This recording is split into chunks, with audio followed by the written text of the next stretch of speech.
So ಇವತ್ತಿನ ಎಜುಕೇಷನಲಿಸ್ಟ್ಗೆ ಏನು ಹೇಳ್ತೀರಾ ನೀವು? First of all I don't call them educationists. ಹೇಳ್ತಾರೆ ಅವರು ಎಜುಕೇಷನಿಸ್ಟ್ಗಳು. ಒಂದು ಖಾಸಗಿ ಕಂಪನಿ ಒಂದು ಇಂಟರ್ವ್ಯೂ ಬಂದಿದೆ ವೀಕಲ್ಲಿ, ಏನದು 100 best B schools of India ಅಂತೇನೋ ಒಂದು ಲೇಖನ ಬಂದಿತ್ತು.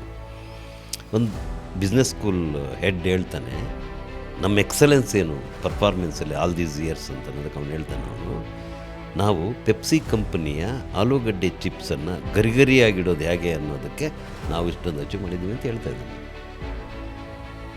ಬಿ ಸ್ಕೂಲು ಇದುವರೆಗಿನ ಅವರ ಜ್ಞಾನ ಮತ್ತು ಅವರ ಎಲ್ಲ ಇದು ತಿಳುವಳಿಕೆ ಪೆಪ್ಸಿದು ಅದೇನೋ ಬರುತ್ತಲ್ಲ, ಲೇಯರ್ ಇದು ಬರುತ್ತಲ್ಲ ಆಲೂಗಡ್ಡೆ ಚಿಪ್ಸು, ಅದನ್ನು ಗರಿಗರಿಯಾಗಿಡೋದು ಹೆಂಗೆ ಅನ್ನೋದಕ್ಕೆ ಬಳಕೆ ಮಾಡ್ತಿದ್ದೀವಿ ಅಂತ ಹೇಳ್ತಾ ಇದ್ದೀವಿ. ಅಂತಂದರೆ ಅವರು ದೇಶದ್ರೋಹಿಗಳಲ್ವ?